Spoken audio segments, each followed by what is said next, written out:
Hello friends, हमारे YouTube channel air study IQ में आपका स्वागत है। आज हम आपको बताएंगे हिमालय का निर्माण कैसे कैसे हुआ और ऊंचाई के आधार पे हिमालय को कितने भागों में बांटा गया, नदियों के आधार पे हिमालय को कितने भागों में बांटा गया है। तो आइए देखिए, पृथ्वी जो है, पृथ्वी पे जो जुड़े हुए महाद्वीप थे, करोड़ों वर्षों पहले जो एक जुड़े हुए महाद्वीप थे, उसको नाम दिया गया पैंजिया।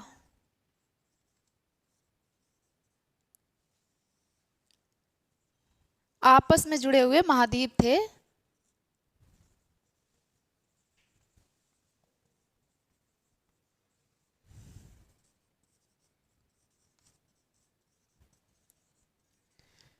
इनको नाम दिया गया पैंजिया। और ये ओशियन था, यहाँ पे इसके आसपास ये था पानी, महासागर था, इसको नाम दिया गया, ये सुपर ओशियन था, इसको नाम दिया गया पैंथालाशा। तो करोड़ों वर्षों पहले जो आपस में जुड़े हुए महाद्वीप थे उसको पैंजिया नाम दिया गया, और जो ओशियन था, महासागर, इसको नाम दिया गया पैंथालाशा। तो ये जो दोनों आपस में टूटते हैं, जब ये दो भागों में टूटते हैं, उत्तर और दक्षिण,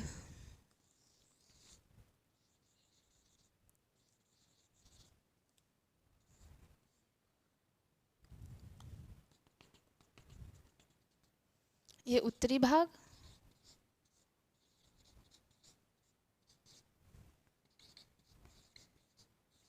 दक्षिणी भाग,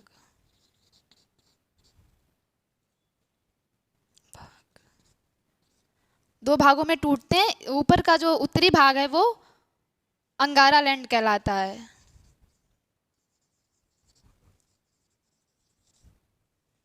और नीचे गोंडवाना लैंड।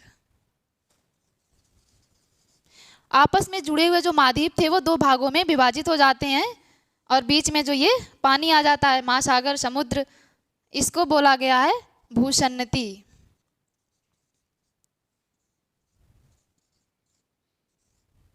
ठीक है, तो उत्तरी भाग को बोला गया अंगारा लैंड और दक्षिणी भाग को गोंडवाना लैंड। तो ये जो ऊपर का जो भाग कहलाया वो कहलाया अंगारा लैंड, नीचे का भाग कहलाया गोंडवाना लैंड, और जो बीच में पानी रह गया, जो महासागर का बचा हुआ, वो टेथिस भूसन्नति कहलाया। तो टेथिस भूसन्नति को हिमालय का जन्मस्थल भी कहते हैं, इसको हिमालय का जन्मस्थल भी कहते हैं।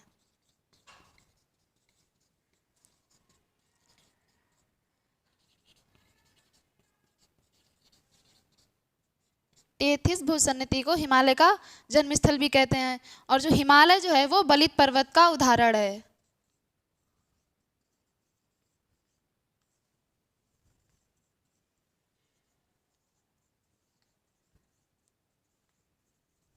तो जो यहाँ से जो टूट गया दो भागों में, उसके बाद जो यहाँ से नदियाँ निकली, कई सारी इधर से भी निकली, इस कॉन्टिनेंट से भी निकली, यहाँ से भी निकली।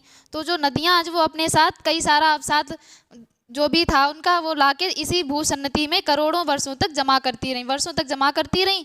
तो जो है वो फिर उसके बाद उठता गया ऊपर की तरफ भाग ये। ठीक है, तो ये टेथिस भूसन्नति को हिमालय का जन्मस्थल भी कहते हैं, और ये जो हिमालय जो है वो बलित पर्वत का उदाहरण है। अब बात करते हैं कि अंगारा लैंड में कौन कौन से महाद्वीप शामिल हैं। तो उत्तरी अमेरिका, यूरोप, एशिया और ग्रीनलैंड, ये चार जो हैं महाद्वीप वो अंगारा लैंड के भाग कहलाए। उसके बाद गोंडवाना लैंड की बात करते हैं तो दक्षिण अमेरिका, और ये प्रायद्वीपीय भारत, अफ्रीका, अंटार्कटिका और जीलैंड, ये जो हैं गोंडवाना लैंड के भाग हुए। तो अब हम बात करते हैं कि हिमालय को ऊंचाई के आधार पे कितने भागों में बांटा गया है।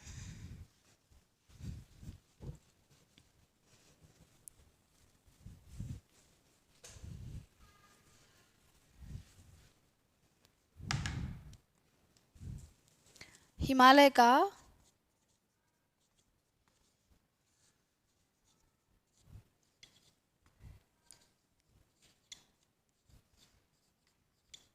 ऊंचाई के आधार पर विभाजन,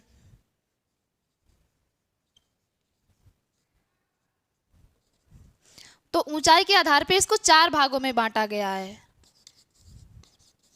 सबसे पहले ट्रांस हिमालय,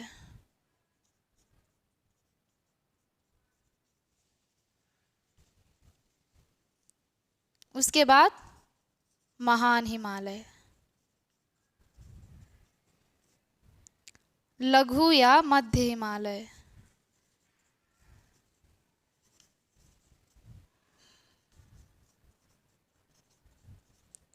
उसके बाद शिवालिक श्रेणी,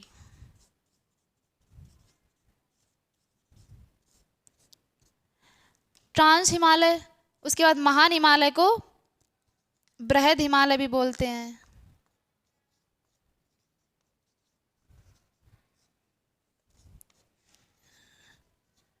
ट्रांस हिमालय,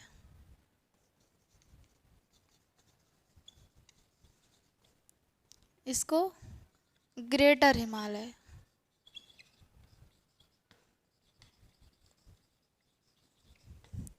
इसको बोलते हैं लेजर या मिडल हिमालय।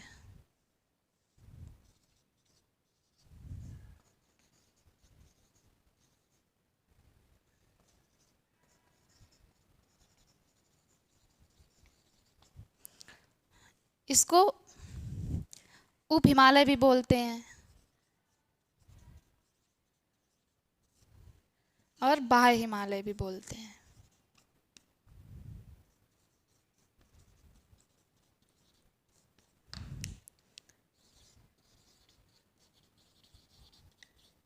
शिवालिक, ठीक है।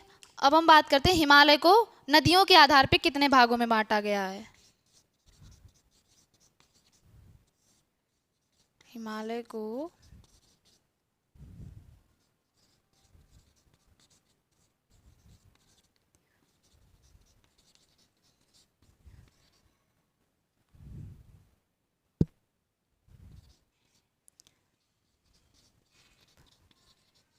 हिमालय का नदियों के आधार पे विभाजन, तो जो सिडनी बुर्राट थे उन्होंने नदियों के आधार पे 4 भागों में विभाजन किया हिमालय का।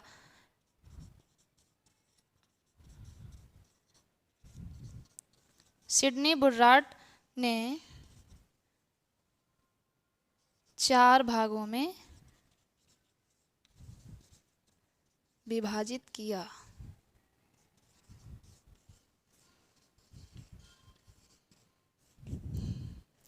नंबर 1 पंजाब हिमालय,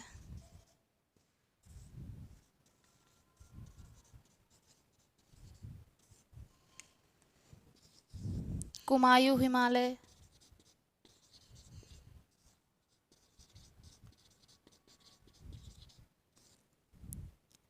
नंबर 3 नेपाल हिमालय,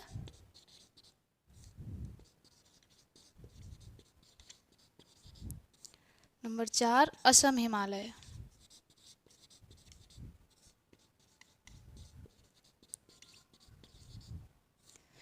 तो ये हो गया विभाजन हिमालय का ऊंचाई के आधार पे 4 भागों में, ट्रांस हिमालय, महान हिमालय जिसको बृहद हिमालय भी बोलते हैं इंग्लिश में ग्रेटर हिमालय, और लघु या मध्य हिमालय को लेजर या मिडिल हिमालय बोलते हैं। शिवालिक को भी 2 और नामों से जाना जाता है, उप हिमालय और बाह्य हिमालय, ठीक है। और नदियों के आधार पे विभाजन जो सिडनी बुर्राट थे उन्होंने 4 भागों में किया है, पंजाब हिमालय, कुमायूं हिमालय, नेपाल हिमालय और असम हिमालय। अब हम बात करते हैं हिमालय के विस्तार की। तो हिमालय का जो विस्तार है सिंधु नदी के मोड़ से प्रारंभ होकर ब्रह्मपुत्र नदी के मोड़ तक फैला हुआ है, ठीक है। उसका फैलाव कितना है, कहाँ से कहाँ तक मिलता है, तो 22 डिग्री देशांतर रेखाओं के बीच में हिमालय का फैलाव मिलता है। उसके बाद हिमालय की लंबाई कितनी है, तो उसकी है 2500 किलोमीटर। औसत ऊंचाई की बात करें तो 6000 मीटर। उसके बाद हिमालय के एरिया की बात करें तो 5 लाख वर्ग किलोमीटर में हिमालय फैला हुआ है। फिर हम बात करते हैं हिमालय के जो नदियों के आधार पे हमने बताए थे 4 प्रकार के विभाजन है, पंजाब हिमालय और ये कुमायूं हिमालय, नेपाल हिमालय और असम हिमालय। तो ये जो है नदियों के आधार पे बताया था, तो काली, तीस्ता,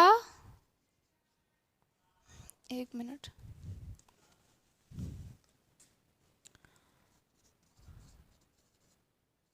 सिंधु, सतलज, काली, तीस्ता और दिहांग, ठीक है। तो सिंधु और सतलज नदी के बीच में जो है वो पंजाब हिमालय पड़ता है, ठीक है। और सतलुज और काली नदी के बीच में कुमायूं हिमालय पड़ता है। काली तथा दिस्ता के बीच में पड़ता है नेपाल हिमालय। तीस्ता तथा दिहांग नदियों के बीच में पड़ता है असम हिमालय। ठीक है, तो हम सबसे पहले बात करेंगे पंजाब हिमालय की। तो पंजाब हिमालय की जो लंबाई है वो है 560 किलोमीटर। इसकी प्रमुख श्रेणियां कौन कौन सी हैं, तो बात करते हैं काराकोरम, लद्दाख, जास्कर और धौलाधार। काराकोरम, लद्दाख, जास्कर, धौलाधार। धौलाधार श्रेणी जो है हिमाचल प्रदेश में पड़ती है और लेजर या मिडल हिमालय में पड़ती है। बाकी जो ये काराकोरम, लद्दाख, जास्कर ये ट्रांस हिमालय का हिस्सा है। ट्रांस हिमालय जो है वो यूरेशियन प्लेट का हिस्सा है, ये पड़ती हैं ट्रांस हिमालय में।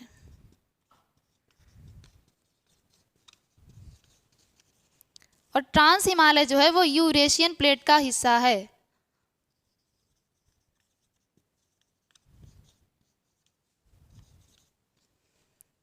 ठीक है, और जो मध्य हिमालय, ग्रेटर हिमालय और शिवालिक वो है इंडो ऑस्ट्रेलियन प्लेट के हिस्सा हैं, और जो ट्रांस हिमालय वो है यूरेशियन प्लेट का हिस्सा। ठीक है, तो पंजाब हिमालय की पता चल गया उसके बारे में। लंबाई उसकी 560 किलोमीटर। उसकी श्रेणियां प्रमुख हैं काराकोरम, लद्दाख, जास्कर और धौलाधर। उसके बाद बात करते हैं 2 नंबर पे कुमायूं हिमालय की। इसकी ऊंचाई है 320 किलोमीटर। इसकी प्रमुख श्रेणियां हैं नंदा देवी, कामेत और त्रिशूल। कामेत की सबसे ज़्यादा ऊंचाई है वो है 7817 किलोमीटर, और ये 7756, 7140, और ये जो है उत्तराखंड में तीनों पड़ती हैं। उसके बाद 3 नंबर पे आता है नेपाल हिमालय।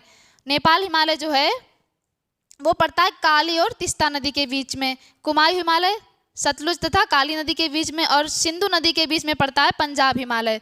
तो नेपाल हिमालय जो है सबसे, इन सब में सबसे ज़्यादा इसकी ऊंचाई है 800 किलोमीटर, और इसमें विश्व की जितनी भी सर्वोच्च चोटियां हैं वो इसी हिमालय में पड़ती हैं। माउंट एवरेस्ट जो है 8848 मीटर इसकी ऊंचाई अभी बढ़ रही है, और कंचनजंगा जो है 8598 किलोमीटर, धौलागिरी 8172 मीटर, और मकालू जो है 8481 मीटर, ये भी सब मीटर में ही हैं। और 4 नंबर पे आता है असम हिमालय। इसकी ऊंचाई है 750 किलोमीटर। इसमें पर्वत श्रेणियां कौन कौन सी शामिल है? नामचा बरवा पर्वत श्रेणी, जो कि नामचा बरवा जो पर्वत श्रेणी है, यहाँ से ब्रह्मपुत्र नदी जो है यू टर्न लेती है, ये तिब्बत में पड़ती है।